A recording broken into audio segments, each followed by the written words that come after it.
ये भी देखेंगे कि 2022 में क्या हुआ, 2023 में क्या हुआ। अभी आपने देखा होगा कि राखी गढ़ी का एक्सकवेशन हुआ, वहाँ के एक्सकवेशन के बाद बहुत सारी नई चीज़ें हमें पता चली।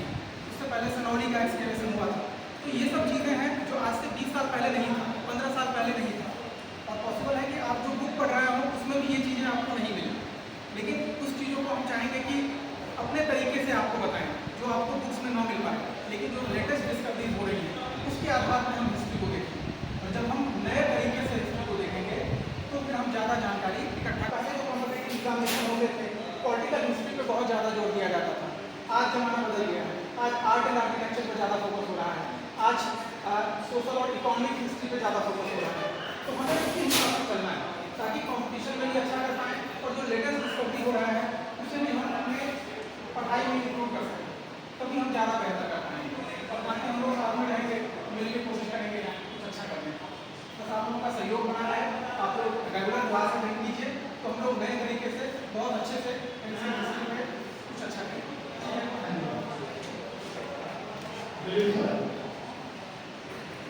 मैं डॉक्टर दिलीप कुमार, मैं यही का स्टूडेंट रहा हूँ, पीजी पीएचडी सब यहीं से मेरा हुआ है। और मैं आपको इस बार पॉलिटिकल हिस्ट्री के साथ साथ पॉइंट्स तो पढ़ाऊंगा ही, इस बार नया मैं पॉलिटिकल हिस्ट्री पढ़ाऊंगा, इसमें साउथ इंडिया। ठीक है, तो पॉइंट से लगभग बीपीएससी में क्वेश्चंस एक आध जरूर आ जाते हैं। ठीक है, तो वो आपका नहीं छूटेगा, बहुत अच्छे से हम लोग पढ़ाएंगे और माइन्यूटली पढ़ेंगे, क्योंकि इस बार से एंशिएंट हिस्ट्री बहुत इंपॉर्टेंट सब्जेक्ट हो गया है। अगर आप टीचर का एग्जाम दिए होंगे 9-10 का, तो 40 में से 22 क्वेश्चन एंशिएंट हिस्ट्री से पूछा था। तो इसीलिए एंशिएंट हिस्ट्री इवेंट इस बार यूपीएससी का अगर जिसने एग्जाम दिया होगा तो 5 क्वेश्चन एंशिएंट हिस्ट्री से पूछा है यूपीएससी में।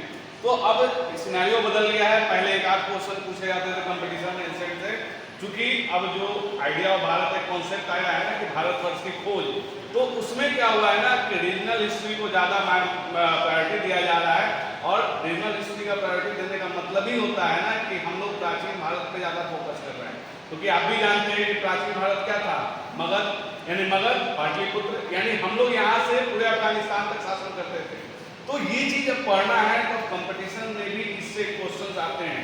अगर आप दिए होंगे कंपटीशन तो आप देखिए मौर्य सबसे इंपॉर्टेंट है, इंडस के बाद अगर कोई सबसे इंपॉर्टेंट जो हमारा टॉपिक है वो मौर्य है, इसका गुप्त काल है, अब हर्षवर्धन से भी आता है। और इस बार नया ट्रेंड किया है कि साउथ इंडिया के डायनेस्टी से बीपीएससी ने क्वेश्चन उठाना शुरू किया है, क्योंकि यहाँ के लोग नॉर्थ इंडियन सारे राजवंश को तो पढ़ रहे थे, लेकिन साउथ इंडिया को हम लोग छोड़ देते थे।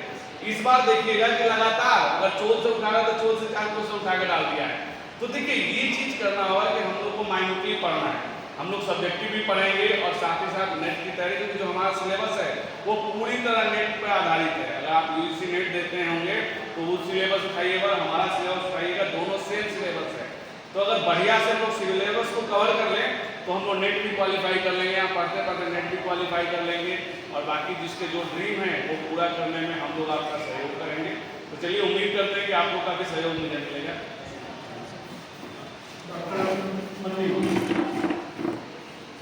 मेरा नाम डॉक्टर संदीप हुआ और मैं और शायद और मैं हो चुके और